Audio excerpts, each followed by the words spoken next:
Yeah, Rogan had an N-word whatever scandal, but he's still going. Yeah. So it's kind of like there's people going, what the hell? He should be taken down. He did that. And you go, yeah, but we don't care. So we still have the we don't care, especially with comedy.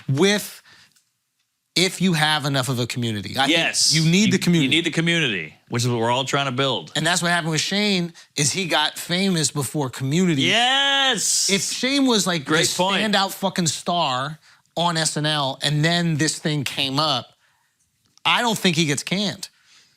Because I think SNL goes, we know who he is. Look at all this material. Look at all these sketches. This is who he really is. Now, like we look at Shane now.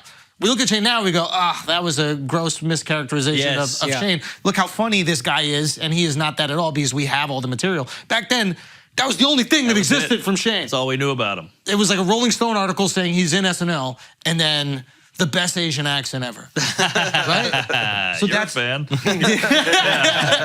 But that's what it is, right? It's like, yeah, it actually worked out better this way, that he got canned. Because there's a... Don't say that to him. Wait, really? He doesn't like hearing that. I think that he likes where he is now. He does, but he doesn't like that whole getting canceled helped you. Yeah. I'm just saying. You can say it empowered him, I think, in the sense of like he had to take things in his own hands, and that's how you found out how funny Shane was.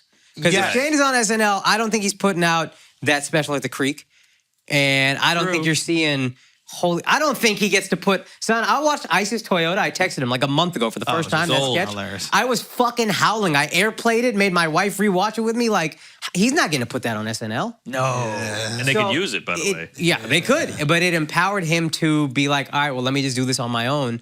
And then you got to see what Shane really was. Yeah. SNL would have like held on too tight. I agree with you 100%. I also understand where Shane's coming from, which is like... Because I'm sure he's going... Well, maybe I would have done great there too. Yeah, that's what he says. Like, and why? Honestly, when I see someone succeed independently, I go, there's no reason to show why you wouldn't do well as part of an institution, right? There's no reason why, because you've proven you could do it yourself. As long as you were given that same opportunity over there, you would. The only way you wouldn't is if you weren't given that same opportunity. Right. So you see what I'm saying? Know? Yeah. Exactly. So it's like, if they said, hey, Shane, run it, do these. Yeah, and he probably feels like, dog, that was one of the worst experiences of my life. Don't brush it off and say, hey, it's all good, it worked out for the best. It sucked. Yeah. Yes. But it did work out for the best. Right. You know what I mean? Like, I'm not brushing it off like it wasn't awful to go through or you would have done poorly on SNL. But whatever happened, you did do the best. I think it was the best thing in terms of like getting to showcase your talents. But it also worked out that he's hilarious. Yeah. You know, the special is good. Like, he could have gotten fired and then just been... Yo, pushed off into the ether. Funny wins, bro. It's funny like, wins. I look at fucking, like, every time you see a George Bush clip. Oh, yeah. And it's like, every time it's funny. The same thing happened with Trump. It's like, every time it's funny. I know. And it's hard to, like, hate somebody who makes you laugh. You can hate somebody who makes you think.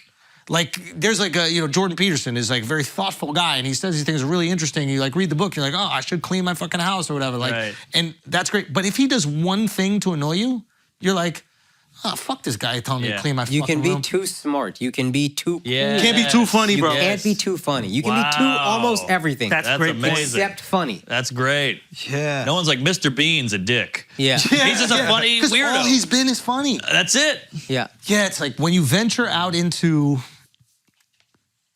I don't know, I want to say like, not being a provocateur, but being like an ideologue, like then you can kind of run people the wrong way.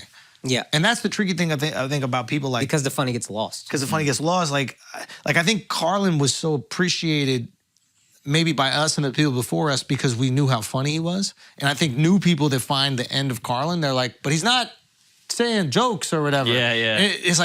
It's like your funniest friend saying something thoughtful in conversation. Right, right. It's almost more profound because you're like, yo, I'm just used to this guy being funny. That's true. And now he's being really interesting. Yeah. You know what's interesting about, I'm a huge Carlin nut, but I love that the left and the right both claim him And I'm like, he hated both Both of of you. motherfuckers. Yeah. But they all claim it. I'm like, he said the N-word in a bunch of Wild jokes. N-word Wild joke. N-word. Yeah, like He- called black people the N-word in the joke. In the joke. Yeah. And it kills. It's a great joke. And then he has a joke about it, like, I call feminists cum catchers. Whenever I go to these feminist meetings, I go, suck my dick and cook me dinner, sweetheart, all this shit. And the left is like, woo, this guy's awesome. He's great. He's all about this and that. And then he also attacked climate change. He's like, climate change bullshit, where the planet will be fine. Really? Yeah, and then he was a big free speech guy, and he was a big like, hey, you guys are fucking up the language. They trick you with the language. They tell me what I can't say. So he was all over the place, but everybody tries to claim him. Now, why do you think they want to claim him? Well, I think he's a good guy. I think he's a hero kind of at the end of the day, and he had great points. So if you find a great point that fits your narrative, you want to put it out there. And I think, it's like we just need one soundbite. Exactly. He's got 14-hour specials. Yeah. You take that 3-minute bit. This abortion joke is brilliant. And right now we're dealing with abortion, and this guy said it in the best, most like potent, funny And he does way. go out the right in that bit, so he's left wing. He's our guy. Yeah. Right, Yeah. exactly. Yeah, we just want motherfuckers who agree with us. I